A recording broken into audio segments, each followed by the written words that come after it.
কাহিনীৰ আৰম্ভণিতে আমি এহাল বয়সস্থ দম্পতীক দেখিবলৈ পাওঁ, যিয়ে এখন পাৰ্টিলৈ গৈ আছিল। গাড়ী চলাই থাকোঁতে তেওঁলোকৰ প্ৰতিটো কথাতে কনকচ লাগি আছিল। তেওঁলোকৰ কাজিয়া ইমানেই বেছি হৈছিল যে অলপৰ বাবে তেওঁলোকৰ গাড়ীখন আন এখন গাড়ীৰ লগত খুন্দা খোৱাৰ পৰা বাচিল। যেতিয়া তেওঁলোক পুত্ৰৰ ঘৰ ফালে গৈ লেৰীয়ে নিজৰ আঘাত লুকুৱাই ৰাখিলে। তেওঁলোকৰ বিয়াৰ 65 বছৰ হৈছিল। জনে জনালে যে বেছমেণ্টত তেওঁৰ পুৰণি পথুৰ বাকচ এটা পোৱা গৈছে, য'ত তেওঁৰ প্ৰথম স্বামী লোকৰ পথু আছে, যিজন যুদ্ধত নিহত হৈছিল। হঠাৎ লেৰীৰ ডিঙিত কিবা এটা লাগি ধৰিলে আৰু তেওঁ উশাহ ল'ব নোৱাৰা হ'ল। তেওঁ মাটিত দলি পৰিল। কিছু সময়ৰ পাছত যেতিয়া লেৰীৰ চকু মেল খালে, তেওঁ আৱিষ্কাৰ কৰিলে যে তেওঁ এখন ৰেলত আছে। ষ্টেচন পোৱাৰ লগে লগে তেওঁ দেখিলে যে তাত থকা সকলো মানুহে হাস্পাতালৰ কাপোৰ পিন্ধি আছে। লেৰী এটা ৰিচেপশ্যনলৈ গ'ল, য'ত মানুহবোৰে অদ্ভুত কথা পাতি আছিল। তাতে এনা নামৰ এজনী ছোৱালী আহিল আৰু নিজকে লেৰীৰ আফটাৰ লাইফ কোঅৰ্ডিনেটৰ বুলি চিনাকি দিলে। ইয়াৰ অৰ্থ হ'ল লেৰীৰ মৃত্যু হৈছে আৰু এনাৰ কাম হ'ল তেওঁক সঠিক ঠাইলৈ লৈ যোৱা। লেৰীয়ে প্ৰথমে বিশ্বাস কৰিব পৰা নাছিল। এনাই তেওঁক আইনা এখন দেখুৱালে, য'ত লেৰীয়ে নিজকে আকৌ দেখা ল'ৰাৰ দৰে দেখিলে। এনাই বুজাই দিলে যে মৰাৰ পাছত মানুহে সেই ৰূপটো পায়, যিটো সময়ত তেওঁলোক নিজৰ জীৱনত আটাইতকৈ বেছি সুখী আছিল। এনাই লগতে জনালে যে এইখন স্বৰ্গ বা নৰক নহয়, ই এটা জংচনহে।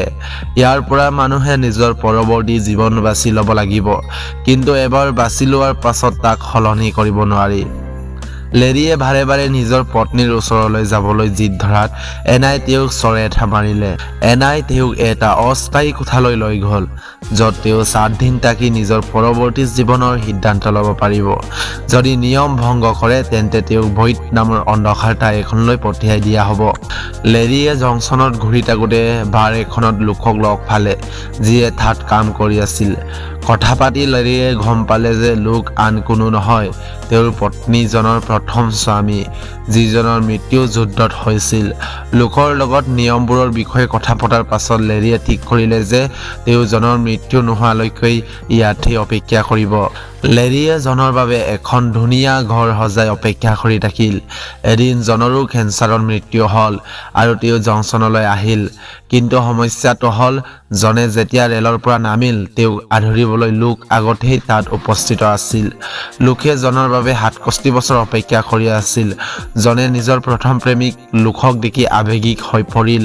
ঠিক তেতিয়াই লেৰীও তাত উপস্থিত হ'ল। এতিয়া জনৰ আগত এটা ডাঙৰ সমস্যা, তেওঁ কাক বাছি ল'ব? 65 বছৰ সংসাৰ কৰা লেৰীক নে প্ৰথম প্ৰেম লোকক? কোঅৰ্ডিনেটৰ ৰায়ান আৰু এনাই জনালে যে জনৰ বাবে এটা বিশেষ নিয়ম আছে। তেওঁ দুয়োৰে লগত এদিনকৈ পৰৱৰ্তী জীৱনটো পৰীক্ষা কৰি চাব পাৰিব আৰু তাৰ পাছতহে সিদ্ধান্ত ল'ব। প্ৰথমে টছত জিকি লোকে জনক নিজৰ লগত লৈ গ'ল। তেওঁলোকে পাহাৰীয়া ঠাইত ধুনীয়া সময় কটালে, পুৰণি স্মৃতিবোৰ মনত পেলালে। কিন্তু জনে বাৰে বাৰে নিজৰ ল'ৰা ছোৱালী আৰু নাতি নাতিনীৰ কথা কৈ থকাত লোকৰ অলপ বেয়া লাগিল, কাৰণ সেইবোৰ লেৰীৰ লগত জনৰ সংসাৰৰ কথা আছিল। ইয়াৰ পাছত লেৰীৰ পাল আহিল। লেৰীয়ে জনক এখন সাগৰৰ পাৰলৈ লৈ গ'ল, কিন্তু তাতো দুয়োৰে মাজত কাজিয়া আৰম্ভ হ'ল। লেৰীয়ে অনুভৱ কৰিলে যে জনে হয়তো লোকক বেছি ভাল পায়। আনহাতে লোকে লেৰীক দুখ দিলে যে জন দুখী থকা অৱস্থাত লেৰীয়ে সুবিধা লৈ তাইক বিয়া কৰাইছিল। তিনিওৰে মাজত ককাখুন্দা আৰু কাজিয়া চলিয়াই থাকিল। অৱশেষত জনে সিদ্ধান্ত ল'লে যে তেওঁ কাকো বাছি নলয়, বৰঞ্চ অকলে নিজৰ বান্ধৱী কেৰেনৰ লগত থাকিব। কিন্তু লেৰীয়ে এটা কথা লক্ষ্য কৰিলে, জংচনত জনৰ চুলিখিনি চুটি আছিল, ঠিক তেনেধৰণৰ যেনেকুৱা লোকৰ লগত থাকোঁতে আছিল।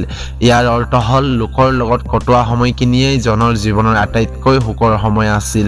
এই কথা বুজি পাই লেৰীয়ে জনক বুজালে যে তেওঁ লোকক বাছি লোৱাই উচিত। লেৰীৰ কথা মানি জনে কান্দি কান্দি লোকৰ লগত গুচি গ'ল। লেৰী জংচনতহে ৰৈ গ'ল আৰু বাৰ টেণ্ডাৰৰ কামত সোমাল।